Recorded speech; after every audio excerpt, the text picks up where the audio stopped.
Hello, everybody. I'm Kelly Blanchard with Storyteller Tells. I interview TTRPG players and GMs. And with me today is Eric with the Elder GM. Hello, Eric. Hello, thank you for having me.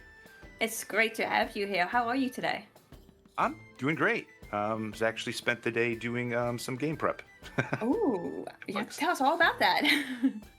Oh, jump in right there. Okay. No, I said you will have to. You don't have to do it right now. Wow. Okay. Yeah. So the way you and I connected was Mhm. because you stitched one of my videos on TikTok and told Yes. me about a fascinating campaign of yours. Mhm. And I was about to message you all these questions because I'm just curious. But then I remembered I actually interview people like you. And I was like, you know what? Let's do an interview. And you Sure. agreed. So thank you for Yep. being here. Here I am. Yeah. Yes. So, as always, I like to start at the very, very beginning. Mhm. And when did you get into TTRPG? Oh, long, long time ago. I had it was 1979.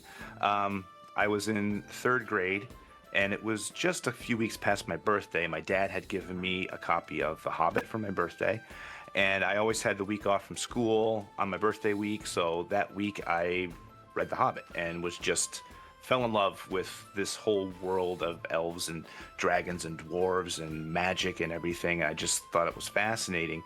And then it really was just a few weeks later, I was in school. One of the other students had a copy of that old red Tom Moldvay basic rule set. And I was like, what is this? And he showed it to me. And next thing I knew, a few weeks later, I was at his house on a Saturday and we were trying to play Keep on the Borderlands together. And that's when it all started. So, you described yourself as a forever DM. Mhm. But how long did you play before you went to become a DM? Um, well, I didn't do much playing between 1979 and say like maybe 1983 or so when I got my own copy of the basic rules. Um, and at that point, it was really just me, my brother, and my dad playing on Saturday afternoons every once in a while. Um, but it wasn't long. I think it was the summer following Christmas when I got the rules that I started to get some of the neighborhood kids to start playing, and I was running the games because none of them had done it before. They had no idea what it was, and that kind of like really showed that I've got this kind of creative side that I didn't know that I had for doing this. But it really wasn't until third edition came out that um, I've just been running games and only being a dungeon master or a game master. And I think it's probably for the same reason that a lot of forever DMs will say it's because nobody else wanted to do it. And you got a bunch of people sitting at a table wanting to play, and if no one else is going to do it, someone has to step up. And it just happened to be that I was always the person that stepped up. So, how many campaigns are you running right now? Right now, just one. Just Just one? one campaign. I do a few one shots in other systems besides Dungeons and Dragons here and there, but really just one D&D campaign at the moment. Okay. Mhm. So, before we get into the campaign that you told me about, I do have a Yeah, question. If you sure. were to be a player again, what kind of character would you play? Ooh, um, believe it or not, it's a really vanilla answer, but it would have to be a human life cleric. Um, I love there's the s- cleric. there's something about being the party healer that appeals to me. It tends to be the types of characters that I play when I'm playing like World of Warcraft or something like that. Being the person that the group relies on to keep them alive. It's a big responsibility, but it's rewarding. When things work out and nobody dies. Exactly. I'm the Hmm. healer for all the parties I'm in. I'm the cleric, so I get Yep. it completely. Yep. Yep. So, all right. So you told me a little bit about your B team, but Hmm. I would like you to tell the audience a bit more. Well, not a bit more, but tell them because they may not have heard it. So Sure. tell me about it. Well, the B team is a 5th edition campaign, homebrewed campaign setting that I came up with. And the initial premise behind it was that the players would be townspersons that start at level 0. And then through whatever, start taking care of little quests and things that the professional adventurers either didn't want to do or just ignored or just forgot about or whatever. And the idea was it was supposed to be lighthearted and comedic. But once I met the players, because this is a paid game that I run on Start Playing, once we sat down for session 0 and I started to get a feel for the players and what types of characters they wanted to play and the backstories they were giving me, that premise kind of got set to the wayside. The game started that way. They did start as level 0 townsfolk, but I didn't want it to just be another fantasy campaign. I wanted to shock them somehow. And what I came up with was they are actually NPCs inside of a virtual reality video game. And I revealed that to them in, I think it was our 3rd session, when they realized, oh, wait a minute, this world that we've lived in and grew up in and have had lives in, is all fake.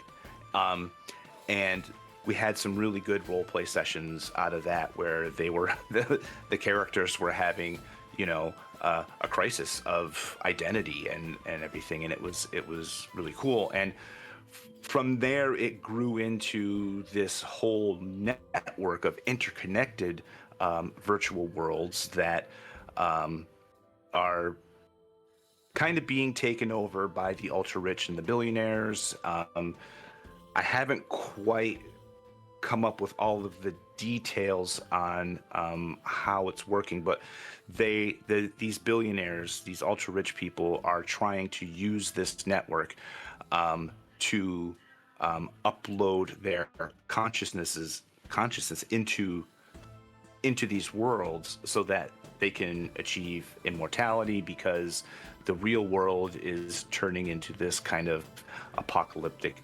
wasteland with, global warming and everything else going on. So they're trying to find a way to escape it, and to heck with everybody else. One of the cool things that happened with this is I started with 4 players, and those original 4 players were the NPCs in the video game.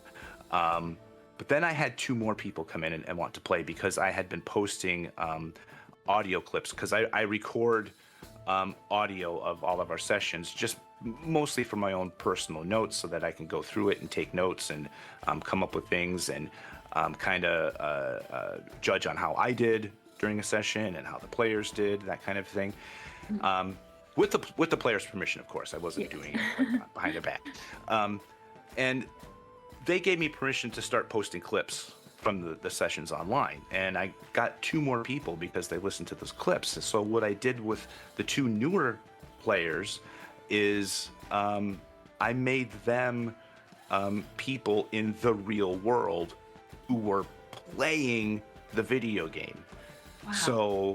So now I've got like 2 sets of people, and right now it's mostly all taking place inside the video game. So the 2 newer players are, playing their characters in the video game and interacting. And I've set up on my Discord server a what you call like a kind of like that forum threads thing. I forget what it's called.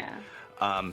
To kind of simulate Reddit, so that they can like pretend they're on Reddit in character. Either while we're in the game or outside of the game, and we've been having fun with that. so yeah. Wow. So what started as just kind of like a basic, oh, you're just townsfolk and we're just going to play this fantasy D&D things, kind of just blown up into this other thing, and it's been a lot of fun. So you mentioned that the characters learned about it, players learned about it in game. They didn't know about it Hmm. beforehand. Right. So what kind of reactions did they have? They were shocked. They were absolutely shocked. Um, two of them were just stunned, speechless. Um, excuse me. And um, well, one of them, my most vocal player, was savvy enough to jump on it right away and role play this kind of like I said, this identity crisis.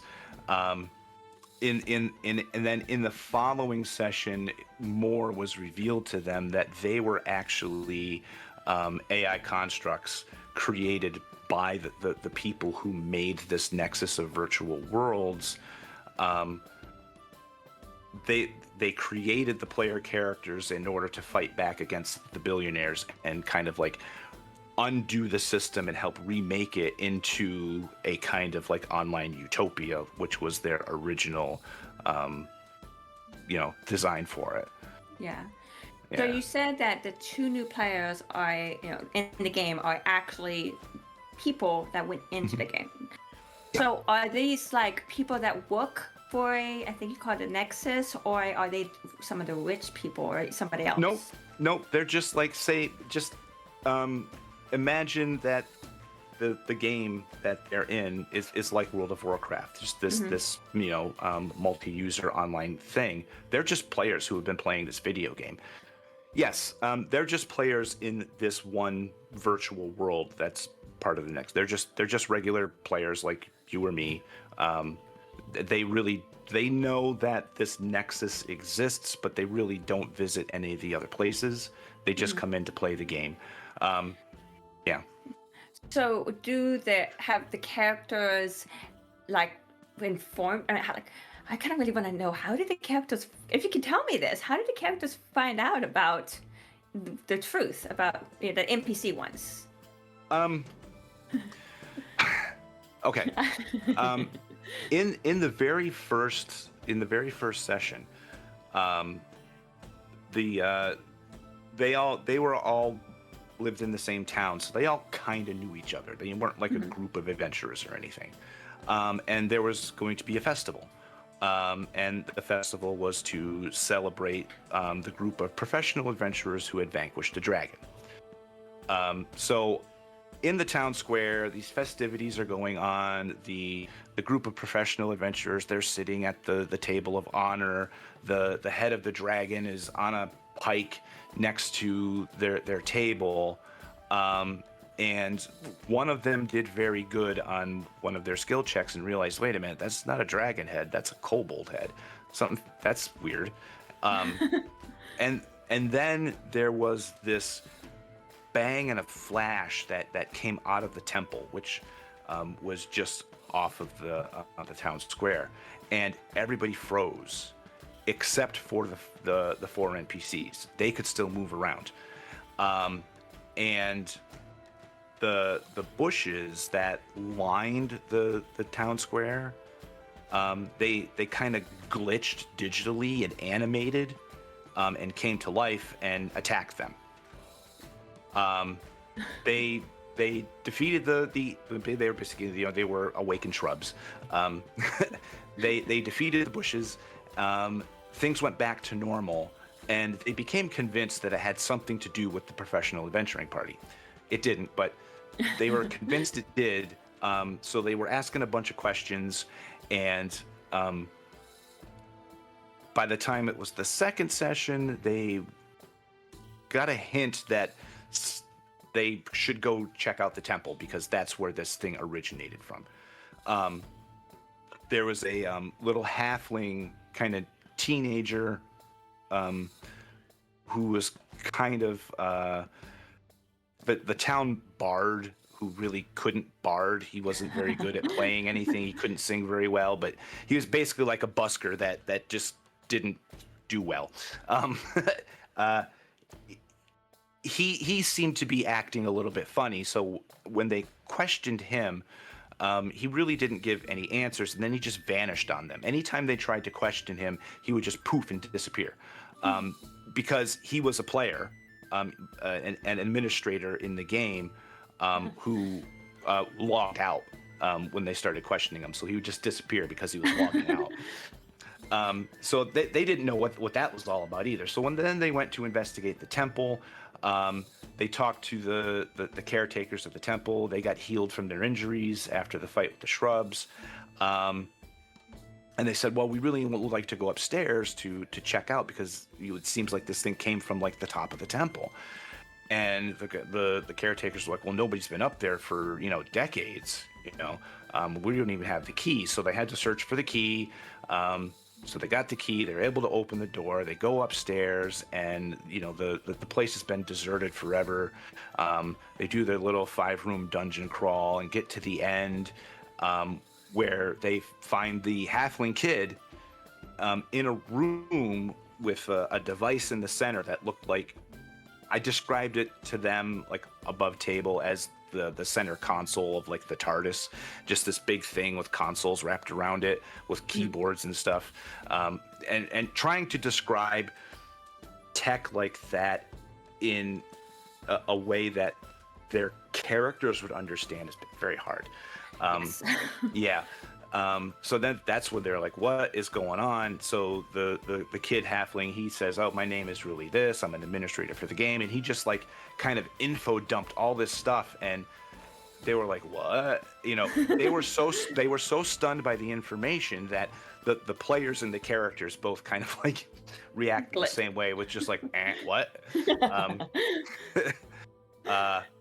And then it was the I don't know if it was, I can't remember if it was the next session or the one after, is when they found out that they were AI constructs. They actually got to talk to the two men who had designed the Nexus. And that's a whole other thing of how they got to there. But the big bad made an appearance at that point. The big head billionaire guy who manifested looking like a mind flayer. He showed up and just did scary stuff and then disappeared. So they know that they're up against something really bad, and that they're at the time they were not ready for it. They're not ready for it now either, to be honest. But yeah, it's so they know now what it is, and they're not sure what they're supposed to be doing just yet.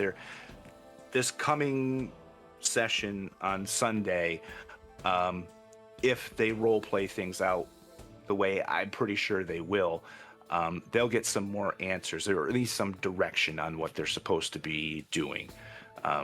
This group role plays their little hearts out, and they really do. And things that I plan on being like one session long get stretched into 3 because they just do all this talking, and I gotta, it's this. I'm like, oh, well, you want to have your session to be role playing like one combat usually, right? And I can go like 3 sessions without any combat with these guys because they just role play. But it's a lot. It's so much fun. Yeah, so we have a group like that too. So I get what you're saying. So how long has this campaign been running? Well, we play every other week, and this coming Sunday is going to be our 9th session. Oh, okay. So a couple months. Wow. Okay. Yeah. So you had mentioned that, and no spoilers, of course, that they will be maybe going to other worlds. Yes. So can you, without spoiling anything, tell me what happens to the character when they go to other worlds? Like, would they change, classes or anything, or would it just all stay the same?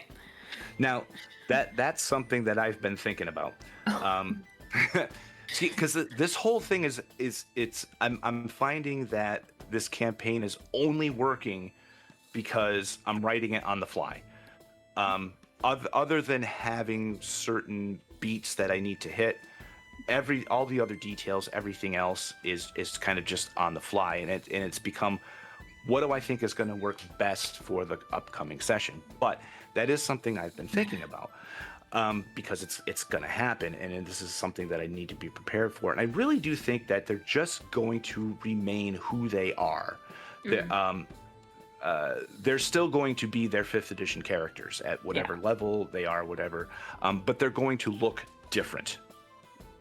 Okay. So, say they go into some sci-fi world, which they won't, which is why I'm saying this, because I already know which worlds they're going to. That much I know already. That's good. Yes. So say they go into some sci-fi world. They could just pop in looking like anything. They could look like 6 different aliens or whatever. But they're still going to keep their stats and their class and all that. I'm not going to drastically change that. I had considered switching game systems. That would be so cool. For each world, but I don't want to spend extra time teaching a new game system to somebody who hasn't played it yet, because I at this point I want this campaign to just keep flowing. Yeah. Hey, for the future, it's an idea. Train people into different systems, and then who knows? Yeah. So. But this is a paid game, and they did sign up to play 5th edition. So okay. I don't want to change too much. Of course. Makes cool. So before, because I was beginning to ask a different question, and then I thought of another question halfway through. So I want to go back to the other question before I keep going. The characters who are not NPCs, they're actual players that are jumped in. Yeah. Do they know that these characters are now self-aware? These NPCs are now self-aware? They do. Okay. Yeah. How they met was because the 4 original characters were trying to find out who the 2 people were that kidnapped the dragon out of the kobold cave. And it turned out it was these two new people who were just doing a quest from the game. And during their confrontation is when the creators of the Nexus came in and had this conversation. So that's how the 2 new people got integrated into it, because they just happened to be there. And I gave them the choice. I did give them the choice. I said, as a new guy, I know you guys came in, but this is what happened. Now you have the choice. Do you want to stay with this group or go do something else? And they luckily decided to stay with the group. That's good for sure. Yeah. So what is the party, what classes do we have and everything? Okay. First up, we have a married couple, 2 halflings, named Muffin Babblebrook and Fairy Wren Babblebrook. Muffin, or Finn, is a ranger who took on Swarm Ranger. I forget exactly what it is. Yeah. He's a beekeeper and took the subclass of Swarm Warden or whatever. Yeah. And his wife Fairy Wren is a druid of the flock, or shepherd of the flock. Circle of the Shepherd? Yes, Circle of the Shepherd. See, I don't play characters, so I don't know the details of the classes. That's not my job. That's their job. It's okay. Yeah. We also have a half-orc monk, a gnome cleric, a Goliath barbarian, and a tiefling sorcerer. Awesome. Yeah. So what's their personalities like, generally? Muffin Finn, he's the leader of the group. Andrew, the guy who plays Muffin, he's probably the best role player I have in the group. He's always quick with the dialogue and the conversation and the role playing. And Sammy, who plays Fairy Wren, is his real life girlfriend. And she does a lot of the role playing too. I had mentioned that they were trying to find the people who had kidnapped the dragon. The dragon had a keeper, Meepo, the kobold, which some people from 3rd edition may know Meepo. Meepo is a child kobold, and he was so distraught over the dragon being kidnapped that Fairy actually gentle parented Meepo throughout the rest of the session, which was fun. Sammy plays Fairy, very soft-spoken and kind-hearted. Finn is kind of blusterous and rah, rah, rah, rah, and not quite level-headed.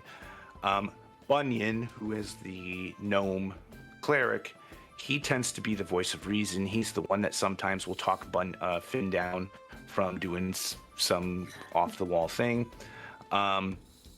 Grog is the half-orc monk, and Travis, who plays Grog, Travis is kind of quiet, so Grog is kind of quiet, but that fits the character he's playing, I guess, and it works out. And Stoic, the barbarian, and Ash, the sorcerer, they're also kind of quiet because those are the two new guys. Okay. But they're starting to do more. They're starting to talk more. So I'm hoping that continues and they participate more. And so we'll see how it goes. But it's a good group. They work well together, not only with the role playing, but also in combat situations. They play off of each other's strengths very well, and it's kept me on my toes in designing combat encounters for sure. That's fantastic. Mm-hmm. So are your games recorded or streamed or anything at all? I just record the audio. That's it. Yeah. You should record. I mean, if they let you, release them so we can all listen to this chaos. Well, I do post clips, both on TikTok, Instagram, and YouTube. I do post them to Twitch, but nobody watches them there. But whatever. I am working with Andrew, who plays Finn, and Michael, who plays Bunyan, and I think 4 or 5 other people. We're working on putting together a live stream to play Daggerheart. Oh. Yeah, so that's gonna be a little while before that gets off the ground, but hopefully it will. Probably not until beginning of next year. Yeah. Holidays are coming up, so yes. Mm-hmm. Yeah, exactly. So you said that your game is a paid game, mm-hmm. and I'm very curious because I know there's a lot of people that do free and paid. Yes. So what exactly are the benefits of having a paid game, a game that's paid versus free? Well, besides the fact that I make money. Yes, of course. I think one of the biggest things about it is when you've got a group of people who are paying every week to play a game, is they show up every week. They participate all the time. They are, and I think they're more invested in the story and what's going on. This has been an unusual experience for me. This is the first paid game I've ever run. So everybody shows up. There's no scheduling conflicts. Everybody's there all the time. And that they always, the big joke is that the real BBEG is scheduling. I think those are the 3 big things: is that they show up, they are invested in the story, and they're paying for a service. They're paying for an experience, and I do my best to give them that experience. And they show up every time, like, ready to go. I mean, they're in my Discord server days before a session coming up, posting, gifts and things, going 3 more days, I'm all excited for it. It's been wonderful. So you said this is your first one that is a paid game for you. Mm-hmm. So what made you shift from free to paid? Besides the fact that you get money, I may. I'll be frank. It's because I needed the extra cash. I mean, in this economy, who doesn't? But I felt that I've been doing it long enough. I don't know. I thought maybe I'd be good enough to warrant that, and apparently I am, because it's working out. Have you had any transition? How did your mind? Did you have a shift in mindset when you went from free to pay? If that makes any sense. Yeah, a little bit. There's more of